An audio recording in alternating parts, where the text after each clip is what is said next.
大家好，欢迎来到露天电影院，我是吉利波。今天我们来回顾一部老片儿 ，HBO 制作的剧集《约翰·亚当斯》。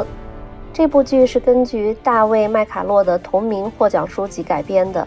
大卫·麦卡洛是美国著名的历史学家和传记作家，他的作品曾多次获奖，其中包括2度获得普利策奖。他的书籍虽然非虚构，但因内容丰富、文笔优美，经常登上畅销书排行榜。他的知名作品有《大坝之战》、美国人在密西西比河上的史诗斗争、巴拿马运河、通往海洋之路的创造、毁灭与拯救，以及关于哈里·杜鲁门的传记《杜鲁门》等。约翰·亚当斯中男主角由保罗·吉亚马提饰演，亚当斯的妻子阿比盖亚由劳拉·林尼饰演。该剧一经播出就收到广泛好评，并获得了多项艾美奖和金球奖，是一部难得的好片子。现在让我们一起来走进这个故事，一探究竟。1770年的一场大雪让整个波士顿变成了一片冰天雪地的世界。约翰·亚当斯顶着刺骨的风雪往家里赶。他是一名律师，在波士顿有一个温暖的家，妻子和3个孩子都靠他养活。在这天寒地冻的时候，什么都比不上妻子温柔的拥抱和坐在壁炉前喝一杯热茶了。城市的街头吵吵闹闹，严寒把水管都冻住了。出来打水的亚当斯忽然听到街上一片混乱，几名英国士兵对人群开了枪，失去家人的哭声和咒骂声让天寒地冻的夜晚更平添了一抹凄凉。第二天，一个年轻的英国军官敲开了亚当斯的门，他是来为开枪的英国士兵寻找辩护律师的。亚当斯迟疑了，但军官那句别的律师都不肯接的哀求让他决定接受这个案子。妻子婉转地表达反对，这起枪击案让人们对英国的统治越发不满，不仅波士顿，整个马萨诸塞州的民众都会群情激愤。这时候接下这个案子，不管输赢都会被迁怒。可亚当斯坚持，辩护权是每一个嫌疑人被定罪前的最后机会，自己不能让这些人失去这个权利，哪怕是十恶不赦的坏人，也应该经过法律的公正审判，在确凿的证据下证明他们罪有应得。这无关律师的政治立场和主观道德判断，更无需在意别人说什么。带着这样的信念，亚当斯第一次见到了那群被拘押的英国军人。亚当斯直言不讳地告诉对方，自己并不会因为讨厌英国军人而敷衍了事，而是会认真地处理这个案子，但前提是对方必须如实相告。这次枪击案造成了5人死亡，其中还包括孩子。英军上尉坚称自己没有下令开枪，开枪的士兵是为了自卫。新英格兰的首席检察官对普通民众的反抗行为很是唾弃，认为这些殖民地的暴民一向胡作非为，不服从管理，所以活该受点教训。他把亚当斯看成一个乡下来的投机分子，想利用这个案子获得英国统领的注意，然后谋个一官半职，在这个美洲殖民地分一点好处。这种揣测让亚当斯颇感无语，但他也并不想为自己做无谓的申辩。对他误解的不仅仅有检察官，在抗议游行队伍里的表弟当众指责亚当斯站错队了，为英国军人辩护就是站在人民的对立面。亚当斯反驳他，要说站队，那么自己会选择站在法律的一边，而表弟山姆这种激化矛盾的做法对解决问题来说毫无益处。可是表弟回到人群中，被愤怒和屈辱的情绪裹挟的他们哪会思考这些？案件的实际情况比想象的复杂。这次事件的起因是马萨诸塞州被剥夺了议会代表席位，于是激进派煽动民众拒绝纳税，并在广场集会抗议。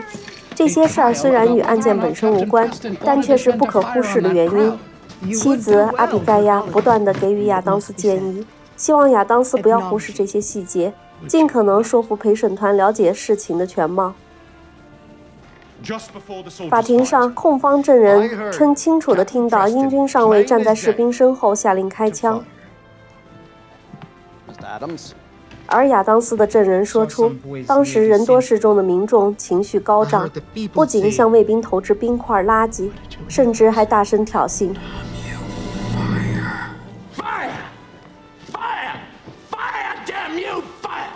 第二次开庭，亚当斯说服了出事当天站在上尉身边的一名关键证人的出庭，证明当时上尉是站在士兵的前方，这个位置命令开枪就会射杀自己，所以这间接证明他不可能喊开枪。而开枪的士兵是因为遭到愤怒民众的殴打而开枪自卫，枪声一响就不再受控，其他士兵也都一一跟着开了枪，酿成了这起惨案。经过几轮举证，到了最关键的法庭辩论。深夜，在妻子的协助下，亚当斯彻夜未眠地写好了自己的辩论稿，并烂熟于心。第二天，他站在法庭上慷慨陈词。他说，当民众一边交税，一边被剥夺议会代表席位的时候，他们有权利表达不满，但行为必须要谨慎，否则正义也会变成邪恶的暴力。他又说，在证据面前，一切华丽辞藻的演说都是苍白的。法律的铁面无私不仅仅表现在对罪犯的哀求无动于衷，也表现在对群情激愤的舆论大潮的充耳不闻。约翰·亚当斯铿锵有力的言说和无可辩驳的证据，最终令陪审团判定英军上尉和士兵无罪释放。Not guilty.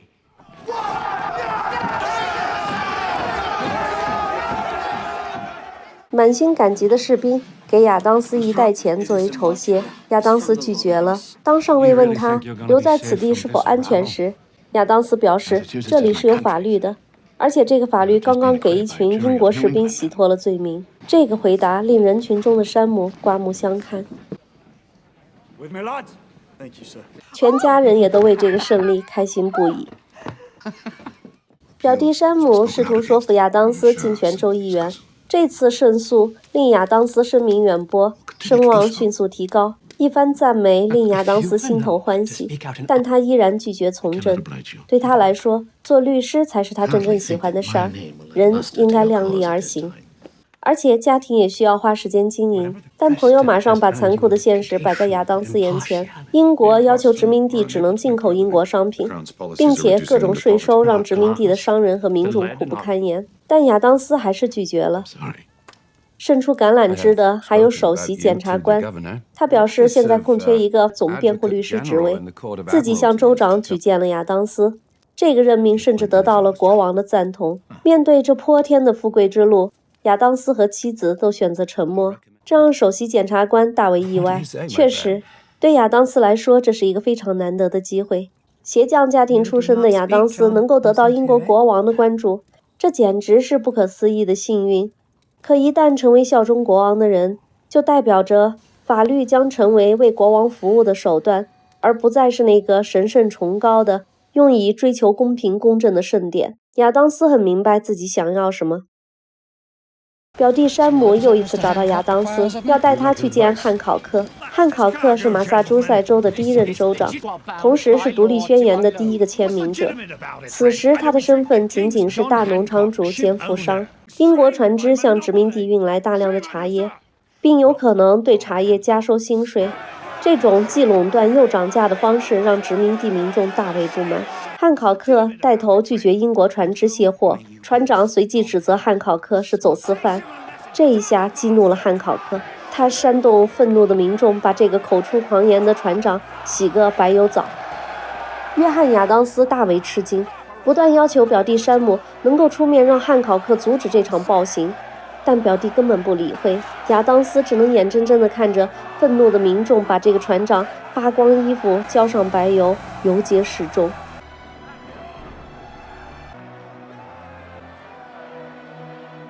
滥用私刑的暴力革命让亚当斯愤怒不已，他大声质问表弟，难道赞成这样的暴力行为？表弟称，革命的牺牲在所难免。亚当斯愤怒地吼道，任何政治诉求都不能以诉诸暴力、罔顾人命的违法行为为手段。亚当斯找到检察官，希望讨论一个避免双方冲突的可能性途径。但是检察官告诉他，对英国来说，殖民地就是用来挣钱的地方，开拓殖民地的军队、军官的工资、国王的生活费等等都需要钱。殖民地的自然资源、人口贸易都无一例外的必须为大英帝国输血。这番话清楚地告诉亚当斯，美洲的英属殖民地就是一个名正言顺被经济剥削、政治奴役的地区，这里生活的民众就是变相的奴隶罢了。当检察官再次邀请亚当斯就任首席辩护律师职位时，亚当斯觉得这个职位毫无吸引力。此时的亚当斯清楚地意识到，虽然英国政府对待殖民地的政策是错误的，动机和目的都是自私贪婪的压榨，但还算不上罔顾法律、滥杀无辜的暴政。而表弟山姆和富商汉考克的目的也不单纯，他们利用民众的不满情绪，想要引发革命，夺取政治权利。在亚当斯看来，每个人内心都藏着野蛮和暴力的邪恶一面，如果不加以遏制，那么任何看似正义合理的诉求都将演变成极端违法的暴力伤害。